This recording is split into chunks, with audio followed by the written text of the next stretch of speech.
You're listening to the HR Mixtape, your podcast with the perfect mix of practical advice, thought-provoking interviews, and stories that just hit different so that work doesn't have to feel, well, like work. Now, your host, Shari Simpson. Joining me today is John Bernatovicz, author of HR Like a Boss and founder of Willery. John, thank you so much for coming on the podcast again. Of course. So glad to be here, Shari. I think we did this once or twice before, and it's nothing like being at SHRM 24 and doing a little podcasting with Paylocity and sharing the love for human resources. So thank you so much for having me. Yeah. So we're going to talk a little bit about your book and a little bit about other things, but let's start with the book. What inspired you to write HR Like a Boss? Two things. Number one, I unfortunately lost both of my parents in a short period of time and had one of those bucket list items that came to the top of the list of writing a book. And I really just wanted to inspire HR professionals to transform how people feel at work through the power of HR. I'm HR's greatest advocate. Some may argue Steve Brown is, or others that are at this conference may want to throw down taking that claim. But I really feel like the potential that HR has to really transform the way people feel at work. I keep saying that phrase because it means something to me, and I hope it means something to people. Because at the end of the day, we spend so much time working, and unfortunately, engagement's down, satisfaction's down. Employees don't think employers care about them. There's a lot of data that points to we're just not doing a good enough job. And when I say we, I mean business leaders and HR professionals and everyone else. And I was hopeful that my book would inspire one person to change that. And then it changes 10 employees at their company's experience, et cetera. And that's really why I did it. So you got to talk to a lot of HR professionals while you were working on your book. And one of the things that I think is a skill that we need to have is to be more assertive. And I'm going to be careful in saying that, because what I'm not saying for all the females listening is we need to be more like men. That's not what I'm saying. I do think please don't. We need to be more assertive, yes. Though. How have you seen that, or how have you helped HR people develop that? Well, there's two fundamental items inside of, at least from my standpoint, we call them table stakes in the book of doing HR Like a Boss. First off, you have to take ownership. And I believe people that take ownership are instinctually assertive because it's something you have to do. If you own your favorite car, or if you bought a house, you have a protection of that. It's something that it means something to you. Taking an ownership mindset is really important, and treating your job like it's a business. I do know, both working in corporate America and working for someone else, as well as owning my own business, there's a slightly different view of that. That's just all there is to it. And trying to reframe your mind to look at your job like it's a business. And hopefully your employer provides a platform for you to do that and give you autonomy. That's number one. And then number two, we talk about in the book and in my presentation on a podcast about love. Can we talk about love at work?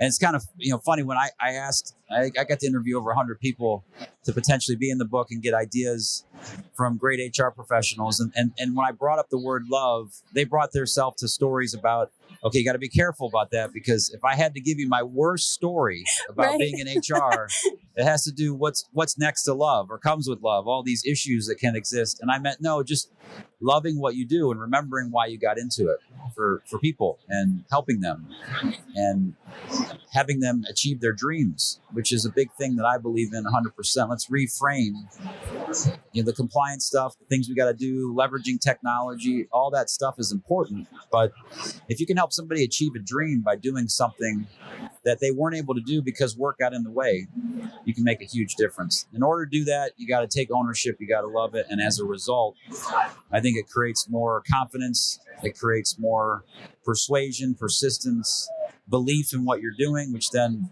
creates that level of just, I got to get this done, whether you're a male, female, whatever way of life. It's just, it doesn't matter to me. Let's just get it done because it's the right thing to do.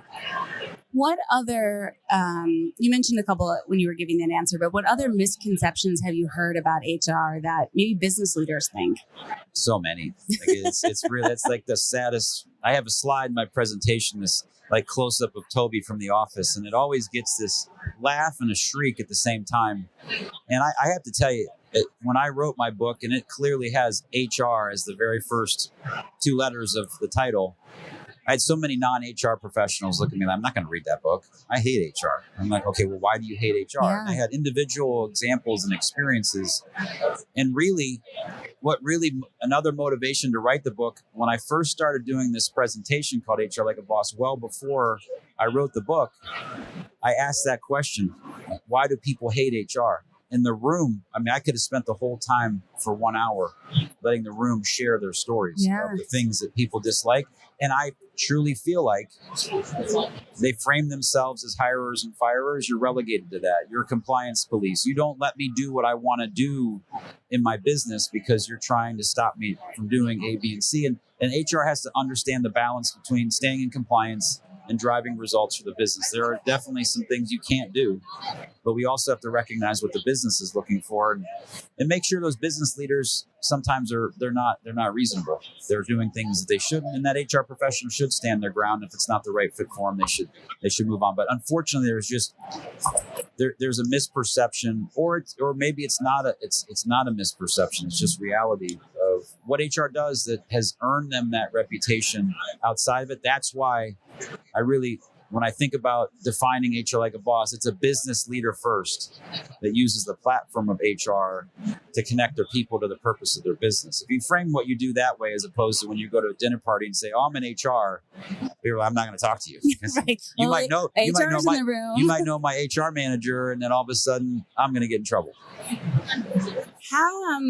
How does HR continue to influence the organization? So, and I want to ask that question from two different perspectives. So if you are an HR professional who is approaching things from that strategic mindset, you can influence in one way. If you are maybe earlier in your career, or maybe you're an HR department of one, or maybe that there's a couple layers below you, your influence sometimes is a little harder to accomplish. What tips or things have you seen HR professionals do to really become strategic influencers in their organizations? I would say two main things. Number one, really, without any hesitation, put your people first. Pour your heart into your employees, get to know them, build relationships, understand what makes them tick. That's the first thing. The second thing, and I'll say 1A, is to make sure that you're delivering results for your business. You're getting paid by your organization to do a job, and you're unfortunately in that indirect expense you're really not a profit center for an organization. So you have to add value in a way that's driving results. And if we do those two things really well, then what if we could make a difference in our community? We got resources, people that are engaged, a business that's making money. Then you can attack societal issues. That last point is really the thing that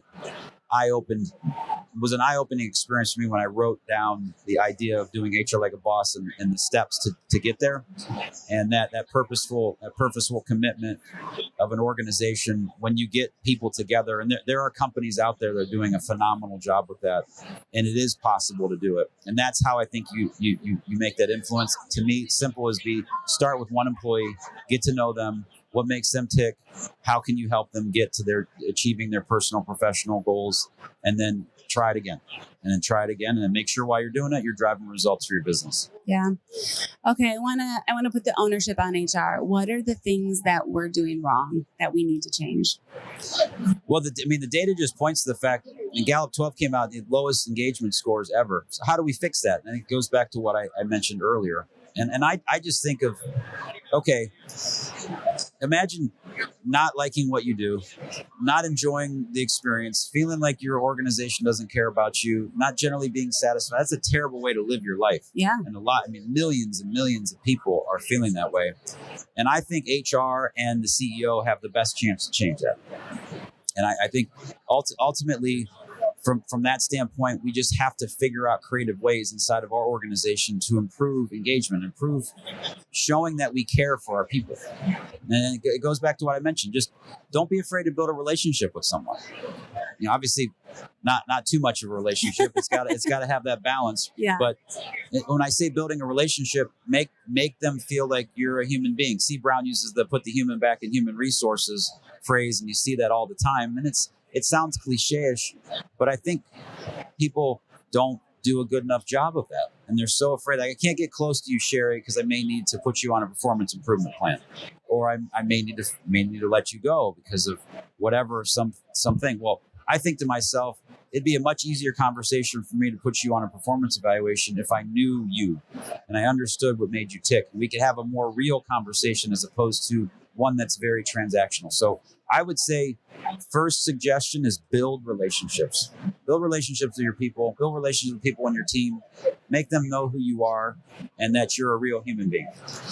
I once had a situation with an employee who had been on a performance improvement plan, was not succeeding, had been offered a severance package. And I remember sitting down with him and he was like, I'm not really sure what I'm supposed to do. I feel like I don't necessarily deserve this. Am I supposed to take this plan or not? What's your advice? And I'm sure all those listening are like, oh my gosh, like he asked you the advice question, right? Like we all kind of avoid giving that kind of advice because we don't want to be held liable, right? And I just got really honest with him and I said, hey, listen, we don't seem like we're the right fit for you anymore. You don't seem like you're enjoying working here anymore. And I can't tell you legally sign the severance agreement. You need to follow, legal advice on that one, but it's not a bad deal. It was just a really human conversation. And he came afterwards and said, you know what? You're the only HR leader who's ever talked to me like a human being.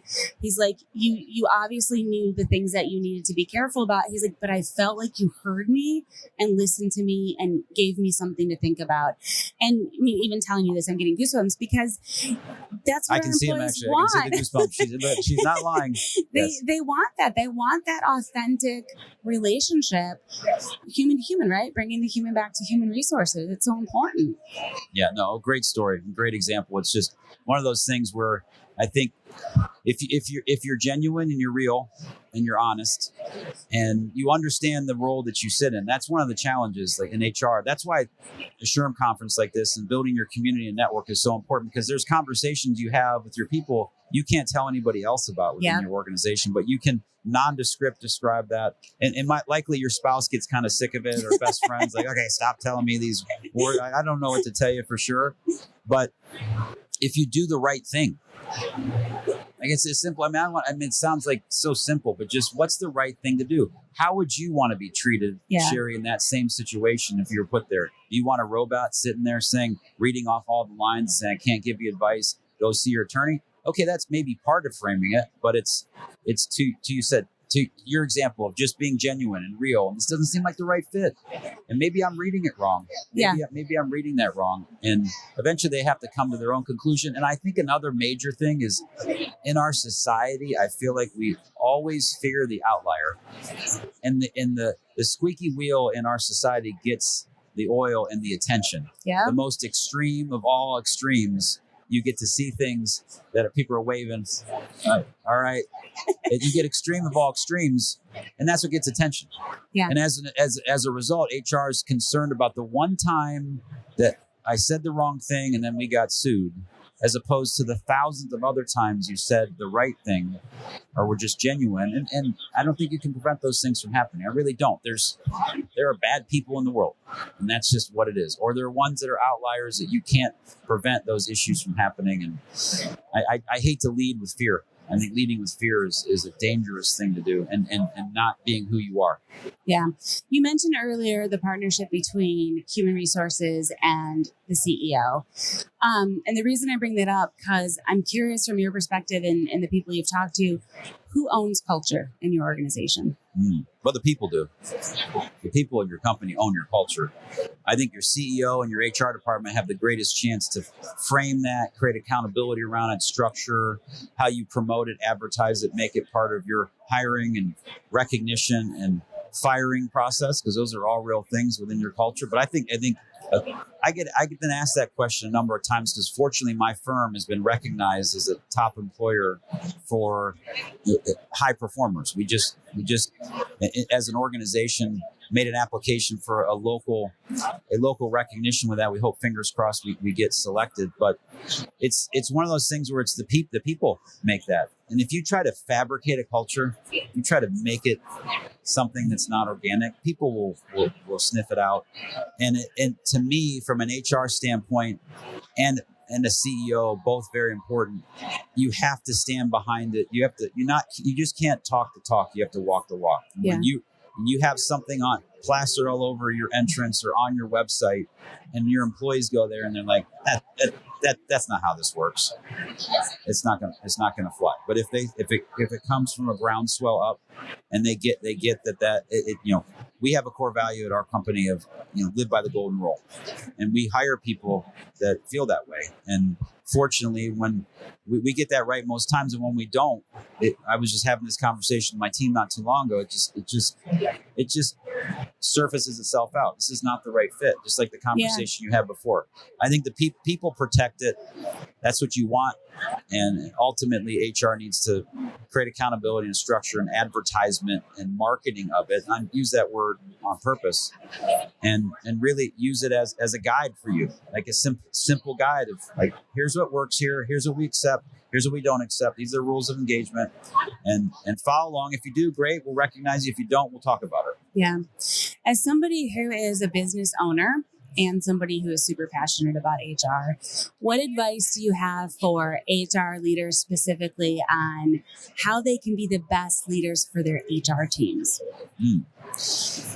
Well, I think it goes back to that idea of leading by example, and driving. First and foremost priorities is advocating for your people. I mean, that's HR needs to do that. I get asked that question all the time. Okay, which one should you put first? Really, you should put your people first. It's just, and you need to be real and genuine about it. But it's a really close second of the business. And it's maybe some compare it. I have 2 kids. Like, do I have a favorite child? Well, no, of course I don't. I love both Will and Mallory the same. But we have different relationships and different experiences with each other. And I think as a leader in human resources, you have to elevate your business acumen. I think that's a primary suggestion I would make, because the perception of human resources is hire or fire, compliance police, Toby from The Office. Sorry, that's what it is. Yeah. Let's change it to be a business leader first and lead by example in that regard. I love that.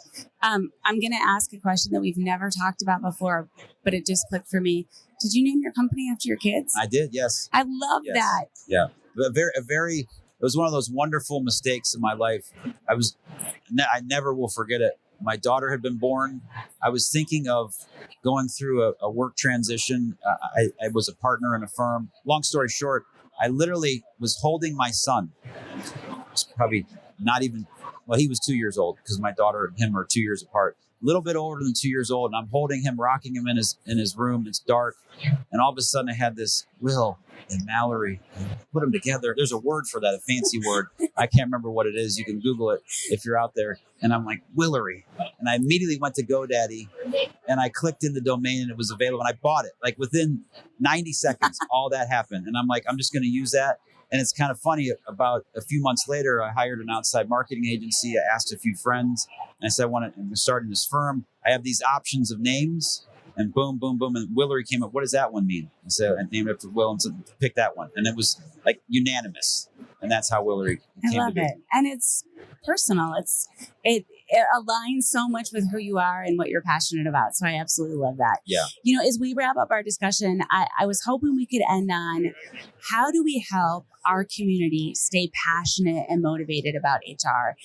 Because so many times we are in roles where not only are we taking on the emotional burden of our employees, right? But we're also dealing with the strategic things we have to do.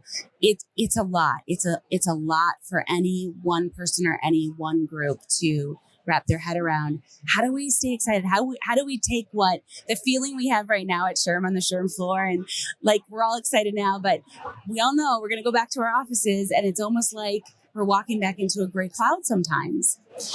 Well, I think that's real. This is not real work right here. What we're doing today. It's just a lot of learning. It's a lot of fun. And so the vendors are doing a great job of it being enjoyable. But you're right. We've got to go back and do our job at a high level. And I think ultimately the best way to do that is to take away the things that you want to prioritize and really simplify it down. What's most important for me? And you can't leave here and saying, I'm going to do 19 things, because you're going to end up doing none of them, or maybe you'll do 19 things below average. Pick one or two things to really focus your time and attention on, and then continue to use your network. Continue to build those relationships. You probably made a new friend at SHRM 24, or you met a thought leader or saw a speaker. Connect with them on LinkedIn and create that fellowship with them, so that when you need that, phone a friend, you can call them and reach out to them, because you know within a day, a week, a month, you're going to get into a situation where you're like, oh no. And all of a sudden, what would Steve do in this situation? I'm going to reach out and just have some fellowship, because it's hard to be on that island by yourself. It's hard. And that's why the community, that's why I feel like SHRM has such a great organization, because it creates the platform for people to continue and build those relationships and learn while you're doing it. Well, and I've met so many people that I've had on the podcast through activities like this. So I could not agree more. Absolutely. And I'm so thankful to have your friendship as a fellow podcaster and thought leader and speaker. And I am super excited for you. This is so cool. You should all see this setup that Shari has here. It's like badass mixtape kind of stuff. And thank you so much for having me on the show, and continued success at SHRM 24. Thanks again, John. I hope you enjoyed today's episode. You can find show notes and links at thehrmixtape.com. Come back often, and please subscribe, rate, and review.